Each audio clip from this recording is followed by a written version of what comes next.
I guess we're live. So listen, my name is John Rice. I'm the clinic director for Southern California Football Coaches Association. I want to thank everybody for attending, whether you watch this live or on video. I had the blessing to coach with Coach Negro at Bosco, one of the best experiences of my life. And we want to thank Jason for taking the time to come and share with us. And the accolades he has. I know he's a humble man, but you know, national championship 2 years ago, several state championships, coach of the decade from Max Preps, and it's all a result of the hard work that they do at Bosco. So Jason, thanks for being with us. We appreciate you, man. No problem. Thanks for having me here. I really appreciate the opportunity. I'm excited to be able to share in any way that I possibly can, and hopefully through my presentation tonight, some guys can learn some things. Here at St. John Bosco, we're pretty much an open book. So between myself, a couple of my coordinators, anytime that anybody wants to come around and try to learn something, we didn't invent anything here at Bosco. All we tried to do is learn from the best, programs that are out there, either at the high school or collegiate level, and then bring that information back to our program, try to get it out to our participants, that are playing in the program, and just trying to make ourselves better. And I think one of the things that we do a pretty good job of as a staff is we're constantly trying to get better as we navigate, from season to season. Over the last 11 years that I've been here at Bosco, one of the things we take a lot of pride in is coming into a situation to where, even when we won championships the very next year, we regrouped as a staff, tried to take a look at some of the things that we were doing as a program and how we want to try to get better. And I think that is probably, the most important aspect of what we do here. A lot of people talk, and say, well, it's probably easy to do at Bosco because you got a lot of talent and things like that. Well, there's no doubt about that. One thing I do a really good job of, in my opinion, is putting people in place to allow our program to be successful. And we're going to continue to do that as we move forward. So tonight, what I'm going to do, I'm going to share my screen here real quick with you. And can somebody confirm that you guys are hearing me and I'm not just speaking to myself? I can see you and I can hear you. I'm not sure if the other guys can right, see the screen without presenting. There we go. There we go. All right. So basically, I just want to kind of go through this presentation. It's a way for me to be able to talk a little bit about our program, share some of the ideas. And again, very limited content in this thing is something that I developed myself. However, one thing that I do take a lot of pride in is I steal whenever I have an opportunity to do so. Like it says there, I'm Jason Negro. I'm the head football coach at St. John Bosco High School. And again, welcome to my presentation. Today, I'm going to start and discuss a little bit about culture development, trying to develop a culture within a program, and practice construction. And hopefully I can get to all of this. I'm going to try to stay on time, with the 50 minutes or so, maybe go a couple minutes over to answer some questions at the end. But again, I just want to really focus on what it's been like for us to be able to develop a culture, because I think if you're going to be consistently good at the high school level, you have to do things good each and every year, and you have to build upon them, and you have to stack things together and stack years together. And that's something that we've taken a lot of pride in, here in the 11 years that I've been here. Developing a culture and practice construction are two of the most important components of our program, and we feel has led to our continued success. Without question, I mean, you have to be able to do these two particular things in order to repeat, the type of, environment that you're looking for in order for the changeover of kids each and every year. It just builds upon builds, and the kids that come into our program year in and year out, they just kind of morph into that culture, and then we just continue to keep it going. And I think that's something that this presentation can help a lot of you guys with. Just a real quick profile or background. I'm not sure who's on this call, so I just kind of want to basically share with everybody a little bit about our program and our school. We're an all-boys Catholic school here in the suburb of Southwest Los Angeles. We're about 830 students or so. COVID's affected that a little bit. We're down just a tick under 800, but it doesn't really matter, because if you have the right 800 students in your school, you can still be a pretty good, football program. And like I said, we're all boys. So if you double that number, it'd be about 1,600 in the public school system. We're a part of the CIF Southern Section, Division I. California State Open Division is the state division that we participate in, and we're part of the Trinity League. We're one of the most challenging leagues across the country, and I'm just super privileged and honored to be able to share in the experience week in and week out with the rest of these fine programs. I was a head coach at Trabuco Hills High School for 7 seasons from 2003 to 2009. Had a lot of success there at Trabuco, and a lot of the components that I built at Trabuco just carried over to Bosco. Now, even though our programs are completely different, one's a public school in kind of a neighborhood school, St. John Bosco is more, of a commuter school. We get kids from all over the place, which, a lot of people say is an advantage for us, which I would probably agree with. But I've lived in both worlds, both the public and the private. Over the last 11 seasons I've been here at St. John Bosco, started in 2010.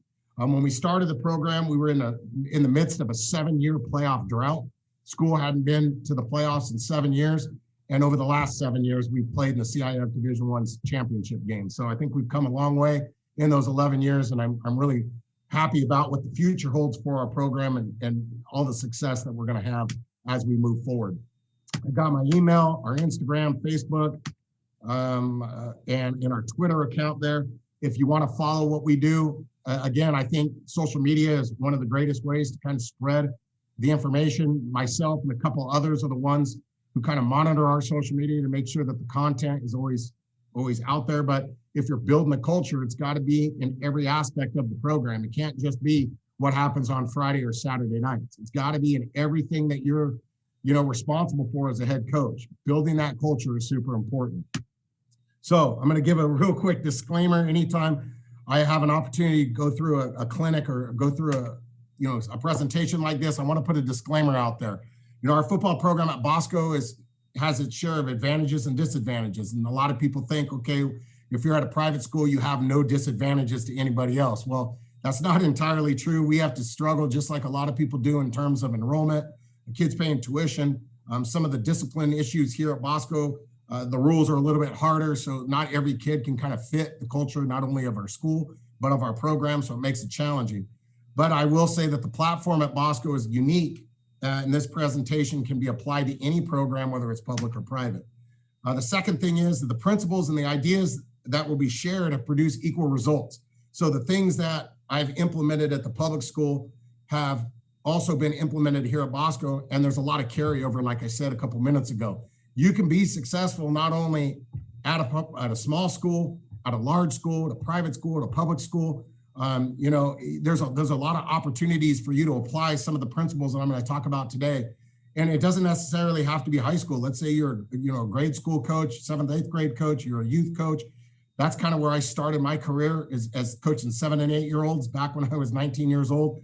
And I just kind of worked my way up the ladder. But all these principles apply. And a lot of these principles aren't necessarily even principles that were learned through football. It's through leadership books, it's through the military, it's through all these different components that you kind of put together in order to come up with a culture or a leadership type program that you can be proud of, and that you can disseminate it to the entire program as a whole. Just a couple things personally about myself, kind of why you coach, why do you get into this?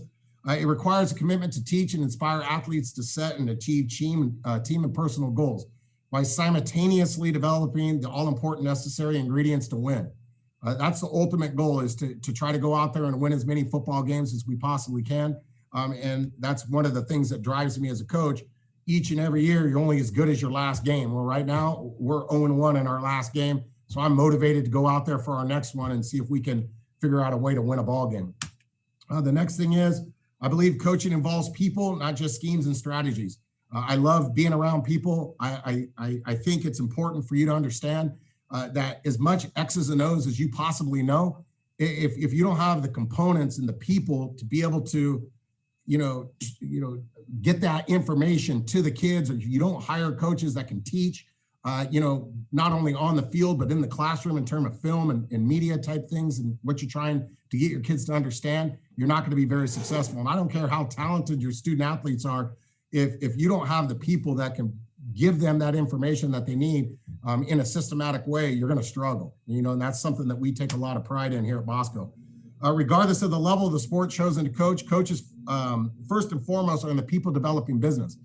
That's something I take a lot of pride in. I will always speak in this presentation about investing in human capital. That's one of the things that I use with my coaches, with my staff, is I want to invest in human capital. Put all your chips in on the people that you're surrounded by.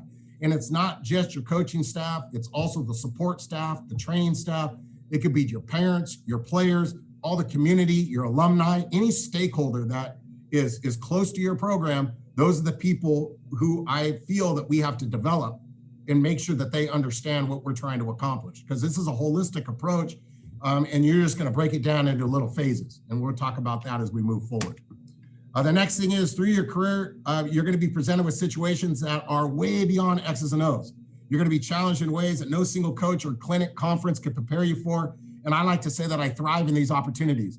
And part of this presentation was built before COVID. So if you take a look at just this statement alone, what we have had to do as a coaching community to get our kids through this COVID situation has been unprecedented. It supersedes any traditional X's and O's, that we have to go out there onto the field. And for us to go 5-1 over a 6-week period against some of the opponents that we had to play was a success. And just for us to be able to go through that entire time, and as a program from June 22nd of 2020 all the way through April 17th, we were never shut down as a program. We never had an outbreak of COVID. We stayed healthy, we stayed safe, and we were able to deliver something to our seniors and our entire program that I'm super proud of. And that was a 6-game schedule that was uninterrupted. And again, sometimes in your coaching career, you're going to come across things like this. Never did I ever expect it to be COVID-19, but we were able to overcome it, and I'm proud of that. Coaching is ultimately educating outside of the classroom. Some of your best coaches are teachers. I talk to my guys all the time. I don't necessarily care how much X's and O's you know or how skilled you are in that department, although it is super important. If we're going to supply and fill our staff with people, and we have quite a large staff, we want to supply it with people that can teach. How can you get information from one person to the next? How can you get a young person in order to learn what you're trying to teach them? And if you can find people that are skilled in that, you're going to be really successful, not only in your own career, but your program is going to rise as a result of that as well. And ultimately, I'm a super competitor. I coach because I love to win and I don't like losing. And this is one way for me to be able to get out there and work as hard as I possibly can to try to accomplish something. I'm a self-motivator. I like to go out there and try to build, something great. And having the responsibility of being in a program like St. John Bosco is really important to me, not only because I'm currently working at this program and it's my job, but this is my alma mater. I graduated from Bosco in '91, so it goes beyond the playing field. I want to make this place great because I want to be proud of the school that I went to a bunch of years ago. All right, now let's get into the kind of the nuts and bolts of what we're doing. I want to develop a championship culture. What do we need to do to get started? First of all, I think you need to develop a philosophy. I'm not going to read through this thing completely, but ultimately what you want to do is develop a philosophy that you can hang your hat on. You have to have some sort of really narrow approach in terms of developing something that everybody can be a part of. And again, it's not only just your coaching staff, it's all facets of the school. It's the alumni, the administration, the student body, the players that participate, the families, everybody that puts St. John Bosco across their chest. They have to buy into this philosophy because it's only going to get easier as things get tougher down the road. And you have to deal with some of those valleys in your program that make things challenging. If you have a solid philosophy, it's going to help you overcome those things. Next thing is, by assuming the leadership role of this program, I intend to insert a philosophy based on the development of players. Again, I'm in the people developing business. Developing players, developing coaches, you're going to develop parents, all the staff members, everybody that's associated with your program. All of those stakeholders, you have to find a way to develop them. All right, you also have to find a competitive, through competitive competition on the field.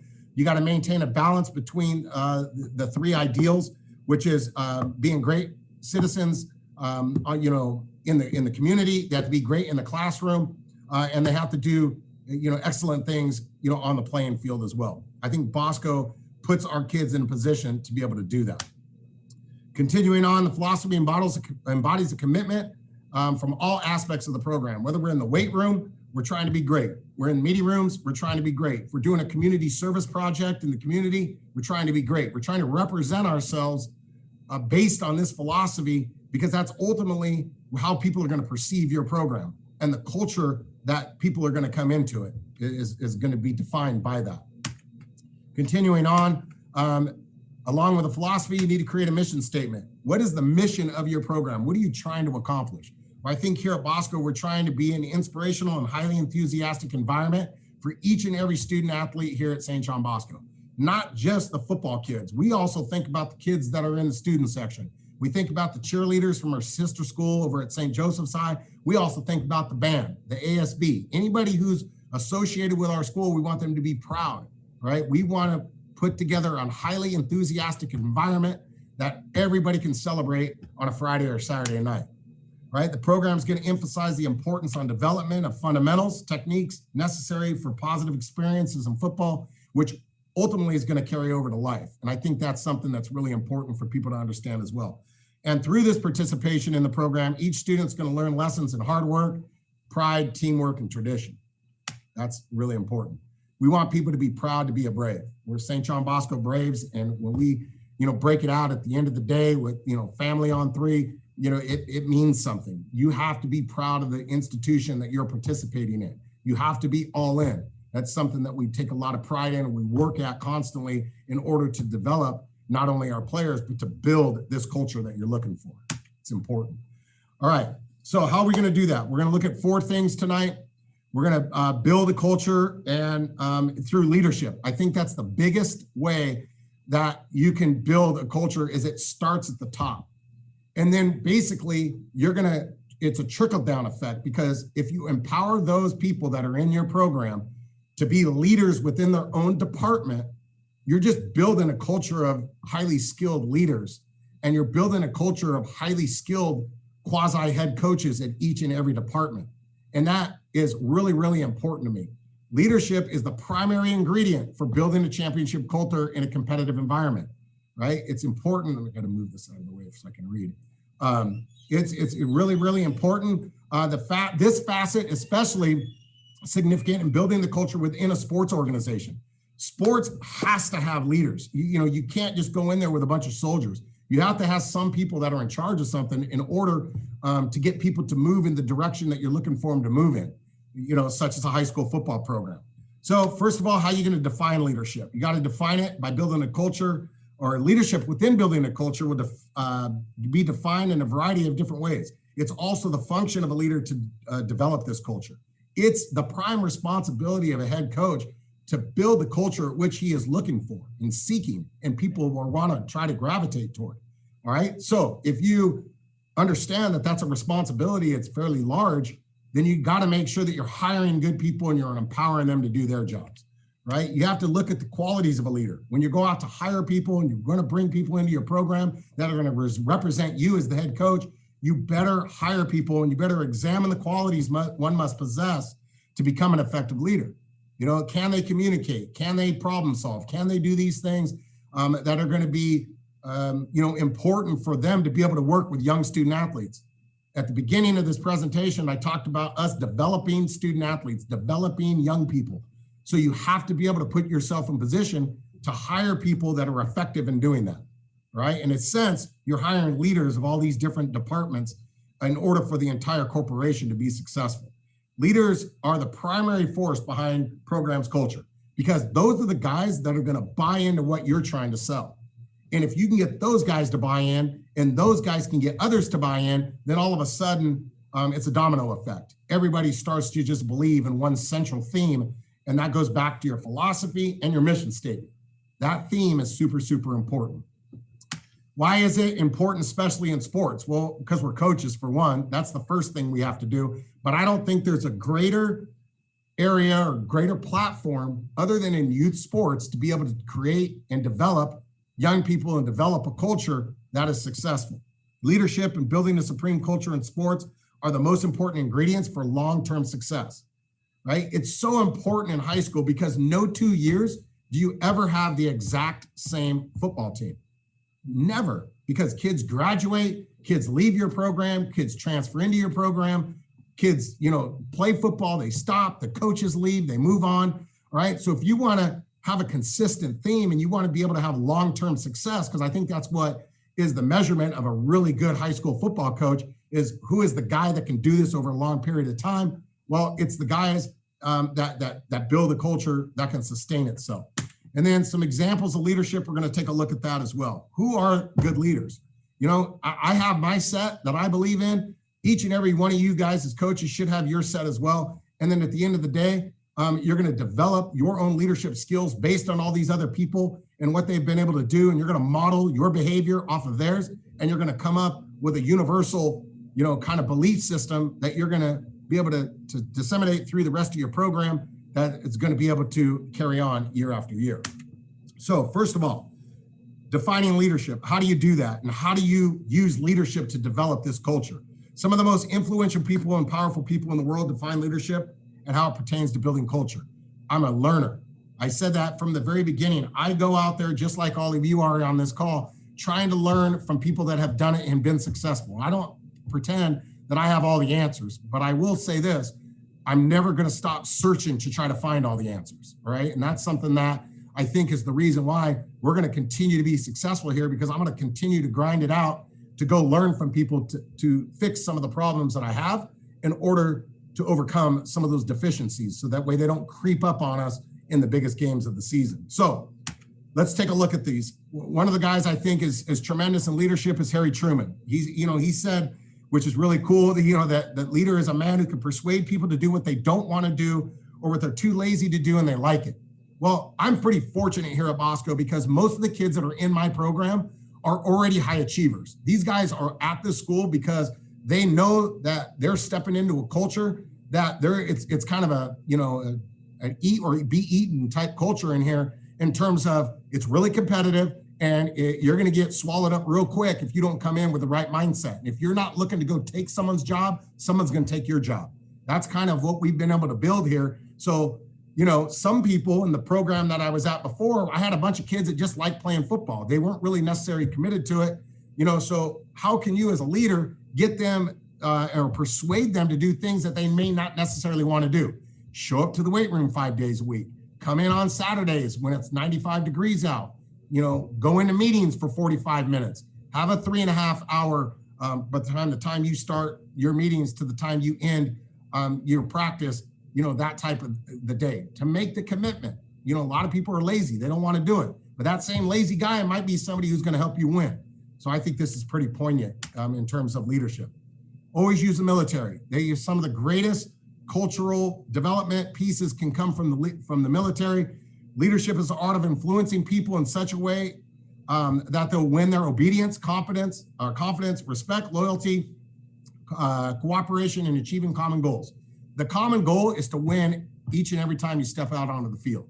That should be the common goal. It's the end game. It's what everybody's looking for. Now, can you influence people to get there by doing all of these little things? Well, the Air Force thinks that you can. I believe in our program, we can get our guys to believe in it as well.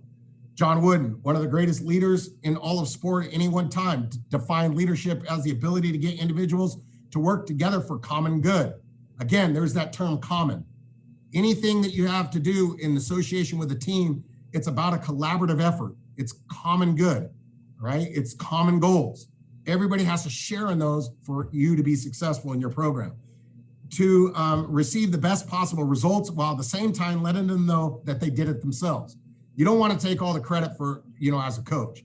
You gotta allow, your coaches to experience some of the successes, and you can do that by empowering them within their own departments and allowing them to achieve some success. But the kids at the end of the day have to be the ones that believe that they accomplished it, right? All you did as a coach is help them navigate those muddy waters. You help them get from point A to point B, and hopefully you did it as successfully as possible.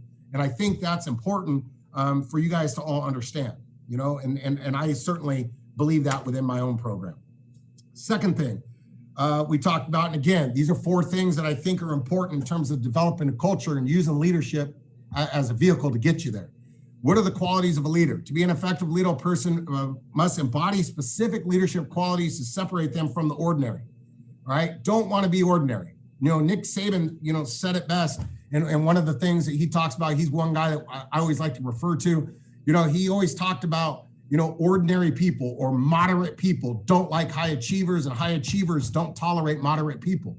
Well, that's the kind of the same philosophy that you have to have in a leadership position in order to be able to continue to be successful year in and year out. You can't allow yourself to be ordinary. You have to be extraordinary in order to be successful, in order to win a lot of games. You have to go beyond what is just normally asked of you. And I think this is important. These are the leadership qualities you're looking for. This is going to allow your culture to grow within your organization. Again, you're trying to build this culture. It's not going to just poof happen overnight. This is something that's going to take a long period of time.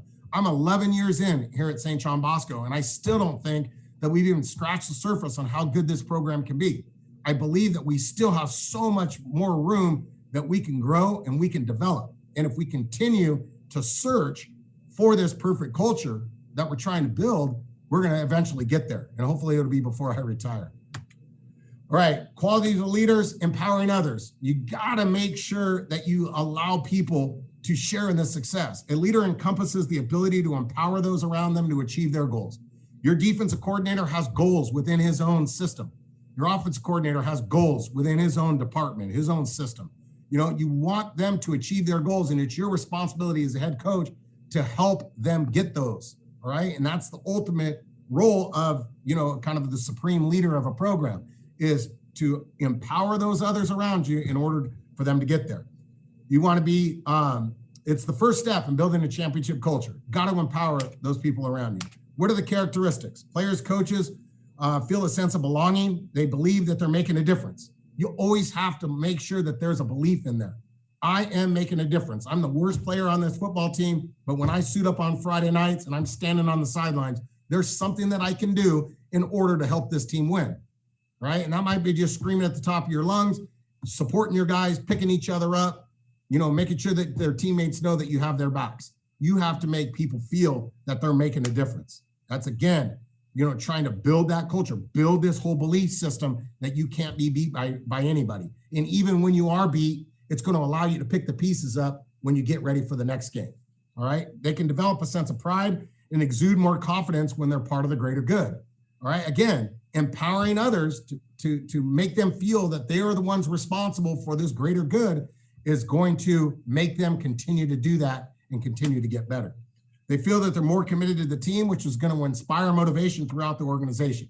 If you feel that you're part of something, you're going to work just that much harder.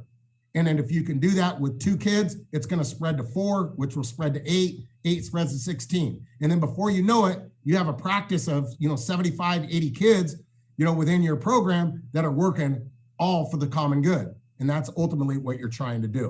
Powering others is big. The next thing, in terms of what are the qualities or the characteristics of a leader that's going to help you build your culture, you want to develop a detailed direction, have a vision for what you're trying to do. Leader is able to clearly provide direction and set attainable goals for his team. Leaders focus on outcomes. These outcomes will grow the culture in all areas. We constantly talk about the end game. Always, what is the goal at the end of the season, right? And sometimes you're going to have some roadblocks. You're going to have some obstacles along the way that you might have to overcome again in the future. There has been nothing more greater than that, than the experiences that we have had here at Bosco in terms of just our own league. Over the last 4 years, we've had to play Mater Dei High School and league and then play them again in the CIF championship game. That is a very, very difficult task to do. All right. We've done it 3 times successfully and 3 times unsuccessfully. Actually, is it 3 times? No, twice they beat us in the finals. We beat them 3 times. They've only beat us twice. So 5 times we've had to play these cats twice. Played them in league. Then we had to play them again, later on in the CIF championship. There's only been 2 years out of the 11 that I've been here that somebody's won that game twice. We won it twice in 2013. They won it twice in 17, right? So it's a very, very difficult thing. You got to focus on the outcomes. Just because somebody might get you in the beginning doesn't mean that you're not going to turn around and change, the fortunes later on. Again, what are characteristics when building this vision? Leaders provide direction by setting goals and having a vision. Just said that. They involve players, coaches when defining team goals and encourage complete buy-in. Got to involve people. Now, you're not going to open it up to the entire team and say, let's take this practice session to talk about goals, but develop a little senior council. It's what we do here at Bosco. I have a coach that's responsible for it. He goes out there, he meets with the seniors. He has a little bit of a team talk. They talk about what their goals are. For a program like ours, it's pretty simple. We want to win a league title. We want to win a CIF championship, win a state title, and put our names in there for the mythical national title. If we do the things that we're capable of doing, we have some creative scheduling in there against some really top teams across the country, we're going to be able to accomplish this. So we're really excited about that. Want to know what they want and they want to achieve and accomplish to set a course of action to obtain those expected results. You got to set a course of action. And if you can do that, you're halfway there. All right. Another quality is create an elite team culture. How do you create this elite team culture? Is able to put his vision into action and execute it, become successful reality. This will assist in the quest to develop the team culture that is powerful and committed to greatness. We constantly talk to our kids about being great.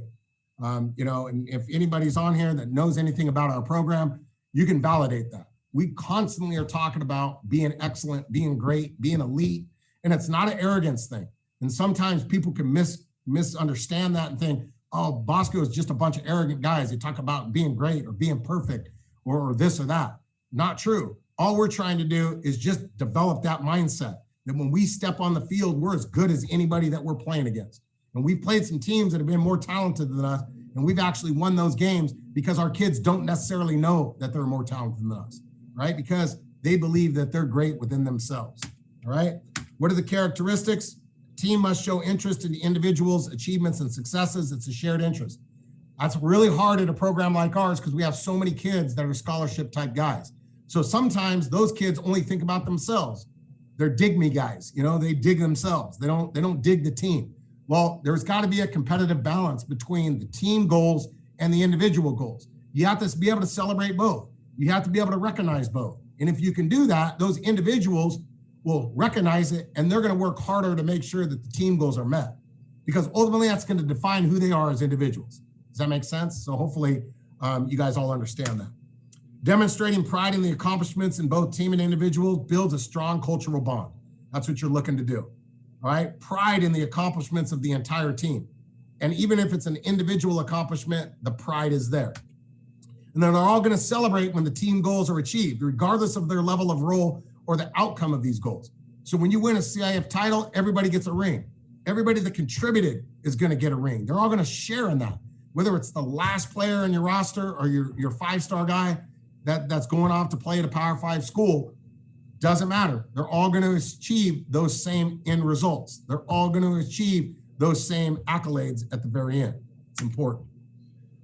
All right, the third component, moving on, and I think I'm doing pretty good in time. I'm going to try to kind of speed through this.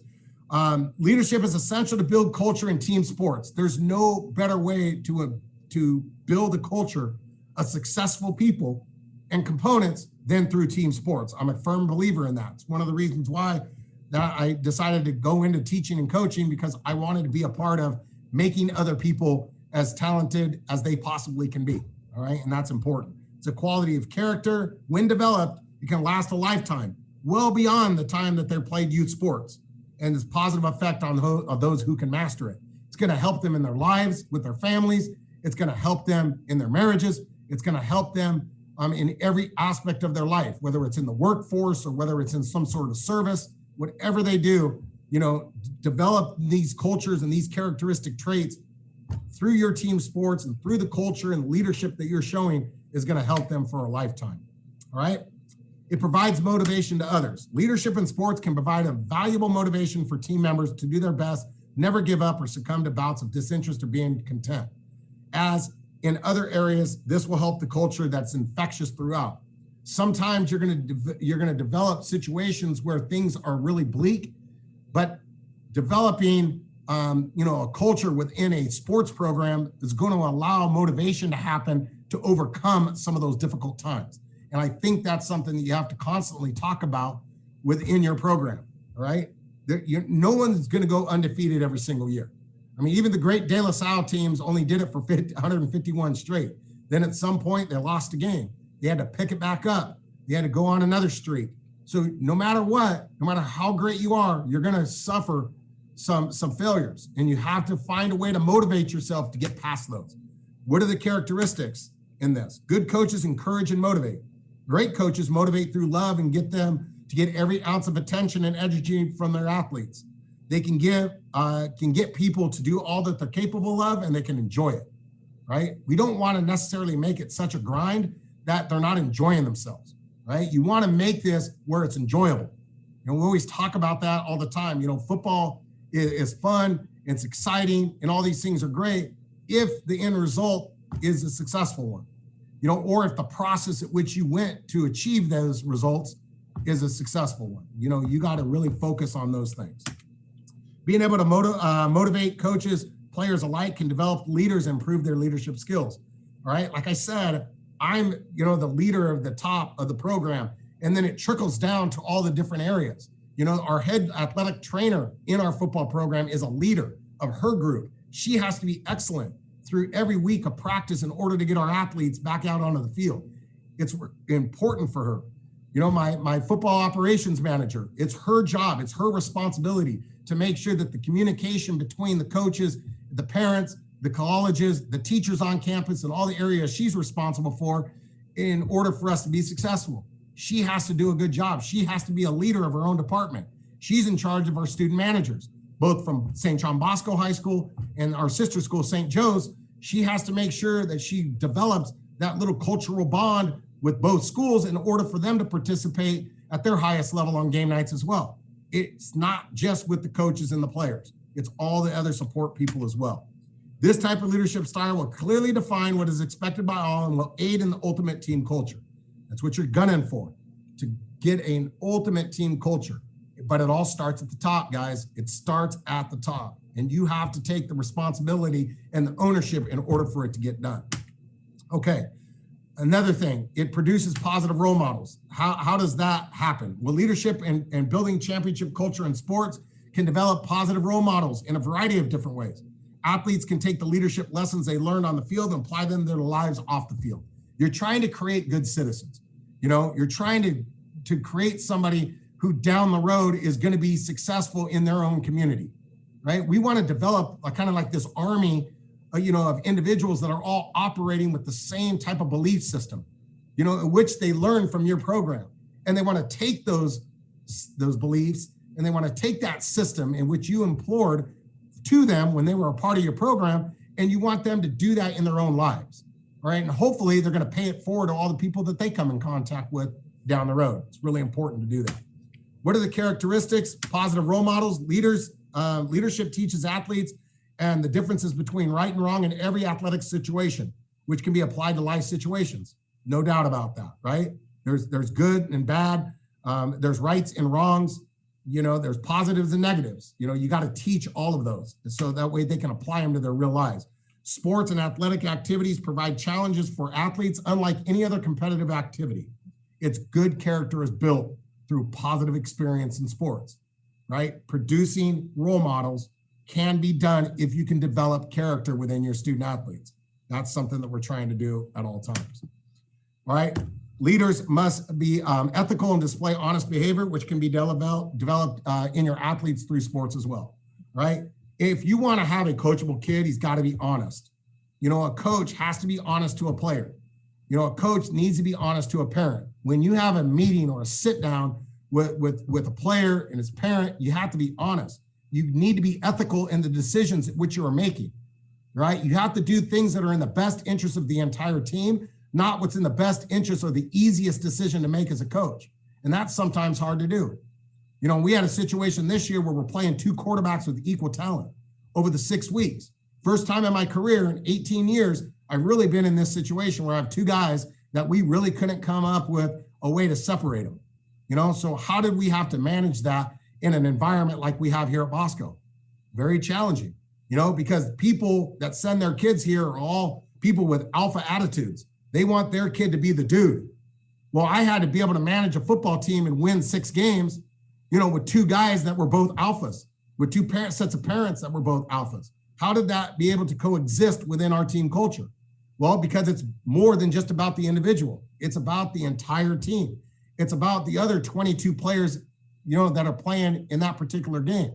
When you're on the field, it's about your 1/11th. It's about your one piece that you have to do, whether you're the quarterback or the right tackle. It's your responsibility, right? And I believe that if you get these alphas to all work for a common goal and a common goal within your program, those guys can coexist even at the same position. We played 4 extremely talented running backs. We had 3 juniors and a sophomore, and we played all 4 of them through this 6 weeks, and they all got touches. They all got plays. We developed some things creatively within our scheme to make sure that we were, facilitating the needs of those athletes. And I'm super proud of that. Those guys are 4 alpha males. They're 4 guys that want to be that single back in our single, zone read game. All right, but they all can't play at the same time. So they have to learn that they have to be a part of a culture that's going to allow them to coexist and that's going to allow them to be successful. And that's what we were able to do. All 4 of those guys have Division I Power 5 conference offers, legit, committable offers. All right. Well, one way that we're going to be able to continue to make them happy is continuing to have them believe in the culture that which we have built, that it is bigger than just one individual. It's about the team and our overall goal in winning games. Right. And somehow, some way, whether it's from myself to the coordinators to the position coaches, these guys at those 2 positions understand it. All right. And they thrive in it. And that's the reason why when one goes out, the next one comes in, we don't have any drop off. We don't have a lot of pouting that goes on in our program. Guys gets pulled in and out of a game, they don't pout. They get ready for their next opportunity, right? And that's something that's important. And I think that's built through the years here in what we've been able to accomplish. Now, some examples of leadership. To develop a culture, you must find examples that are all around you. They're occurring in every aspect of your life. It could happen in your faculty room. Who's that guy, that main teacher that's in there that everybody looks up to? What does that guy do within his own classroom setting? All right. That shows how leadership skills can be learned or can be taught to those others to develop other leaders. Right. It's important. Leadership is evident in our faith, our sports, our communities, our entertainment. Again, it's all around us. You can find leadership examples on developing culture anywhere, not just through a Southern California Football Coaches Association clinic. You can find it anywhere. YouTube it. All right, get on the internet. Go to a conference here. It doesn't necessarily even have to be sports. It can be entertainment. It can be through your church. It could be through your community. Anywhere that has an environment that has somebody that's a leader, you can learn something from. All right, culture is a parent, so find it and use it. Find out somebody that is successful and go steal their ideas on people developing. All right, again, we are in the people developing business. We're going to invest in human capital, right? So find those components or those areas that are going to help you do that. And it doesn't necessarily have to be sports.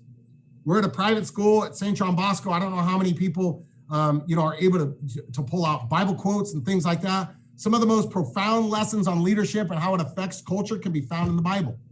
St. John Bosco, obviously, we're a Catholic school. We're not necessarily a school for Catholic boys, but we're a Catholic school for all boys. All right. So the kids in our program, they may not be very religious. Some of them are, some of them are not. Some might be from different faiths. We're a faith-based school, not just a school based on Catholicism. We're not trying to turn these kids into being Catholics, right? But we can use biblical quotes. We're pretty fortunate that we're in a situation like this and that we're a faith-based school that we can do this. But leadership is powerful and can be developed from faith as well as our athletic participation alone. Right? And a lot of your kids probably go to some sort of church. Use some of these examples. And again, here are just 2 examples. I won't read them, but there are just 2 examples of Bible quotes or biblical, situations where leaderships are being developed and how a culture of a people is going to help a common good. And that's just one area that we use here at Bosco because we don't want to always use athletics. We want to try and find other avenues or other arenas or other examples that the kids can buy into. It's almost like that kid in math class, I'm a math teacher, says, when am I ever going to use this? All right, well, if you just keep teaching leadership from an athletic standpoint, kids are going to be like, well, I'm not going to play athletics the rest of my life. What about if I'm, a school teacher, or what if I'm in a police officer, or what happens if I'm a bus driver, or a construction worker, or whatever the case may be. There's still leaders in those areas, and you still need to get your particular people that you work with to be able to search for the common goal for your organization to be successful. So use other examples. One way we do it is through the spiritual way, and biblical quotes. Entertainment and movies, great way. Kids are visual learners. They love to be able to use entertainment, music, movies, video clips, anything you can possibly find in order to show leadership and how it builds culture. Movies, cinematic productions have provided us with incredible examples of leadership, especially through those come from sports movies. Leadership in sports is a powerful resource. Use it. In your meetings, start your meeting off with a clip from a movie, right? And I learned this going to colleges. We spent some time last spring or 2 springs ago, prior to COVID, at the University of Georgia, at Clemson University. We spent time at LSU, Oregon, all over the country. And a lot of these coaches use movie clips in order to start their particular meetings, in order to, set a fundamental theme for the day, right? A couple I use with my kids, Friday Night Lights. Gary Gaines challenges his team to be perfect in his pregame speech. That's awesome. Use that. Find a way to implement that into a lesson at which you're trying to get your kids to understand, right? It's important for you to be able to do that. We use it all the time. Miracle, the movie about the 1980s U.S. hockey team. Herb Brooks addresses his team in a pregame speech, tells his players, you're born for this. All right, those kids had a belief that they could go beat those Russian professionals, and they were able to do it, right? He was able to build a culture within his own program that allowed those guys to have the belief system to get where they wanted to go.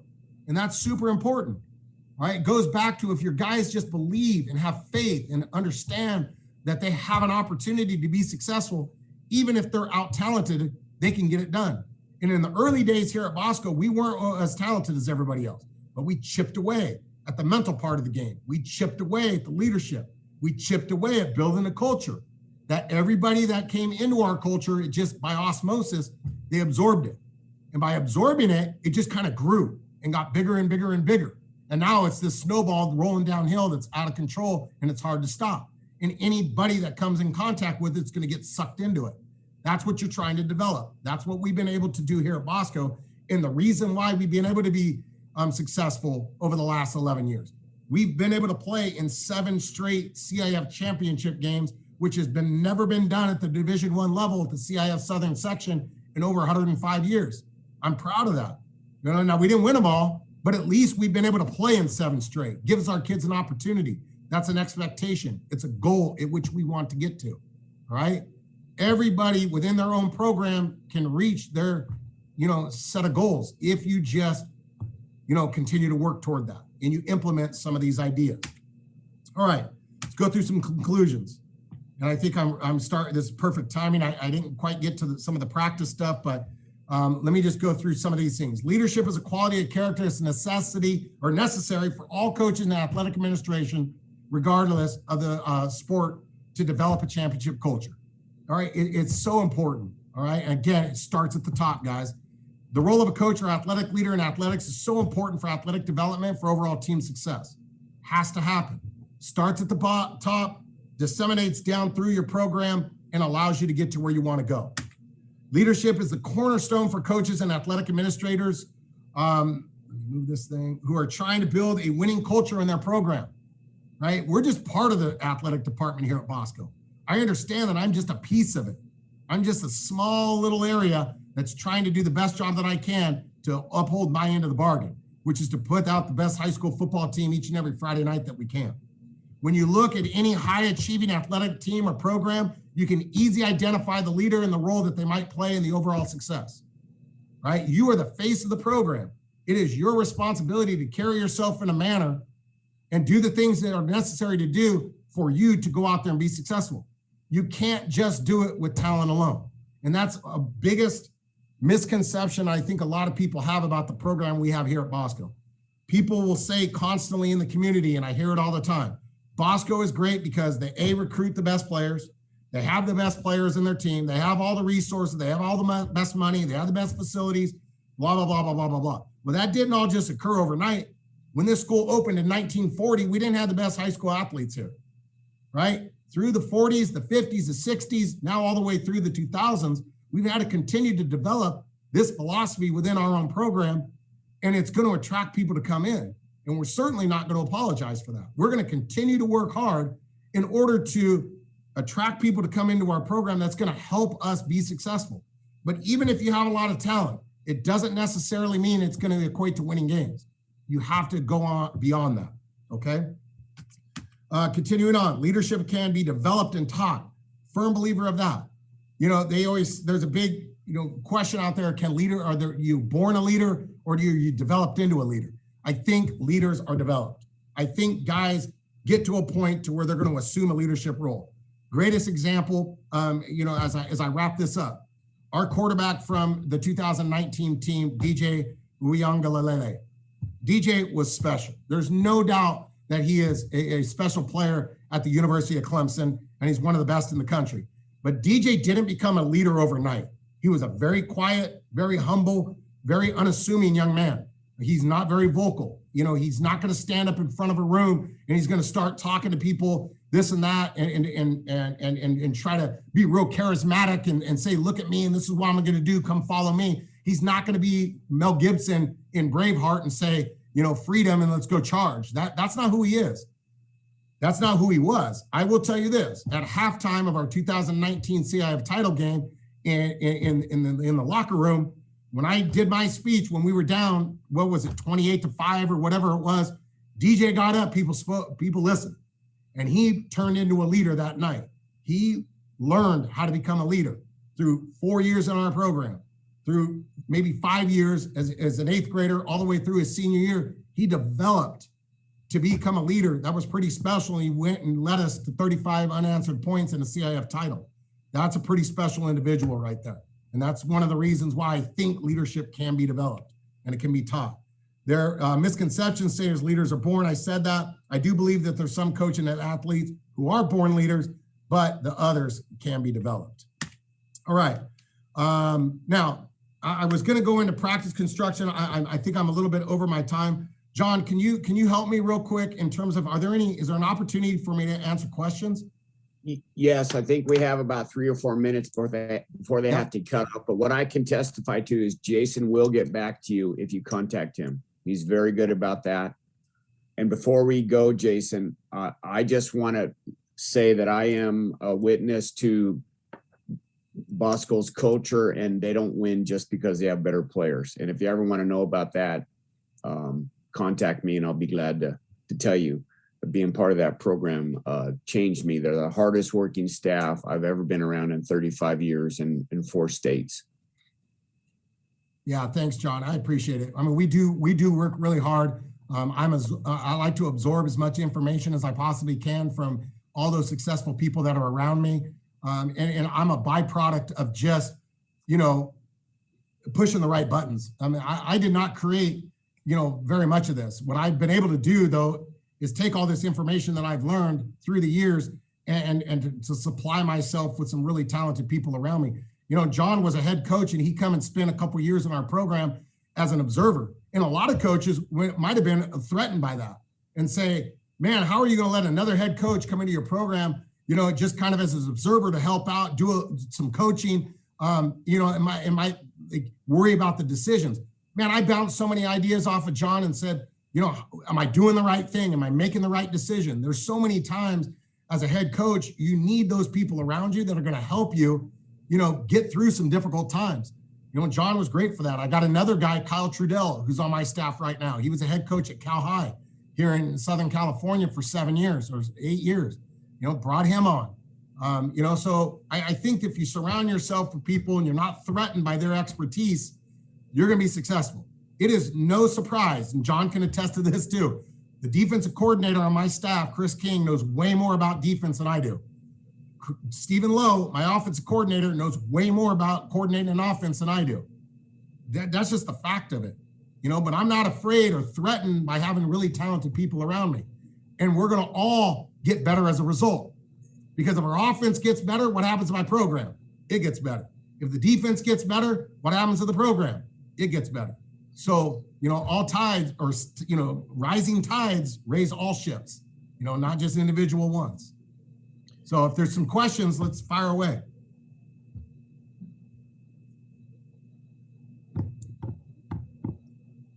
I don't know how this works. I think there's participants, but I don't know if there's Q&A. Yeah, there are, and apparently they don't have any questions. If there are any in the chat, there might be a couple questions, Jason, in the chat you might be able to answer if they've asked any.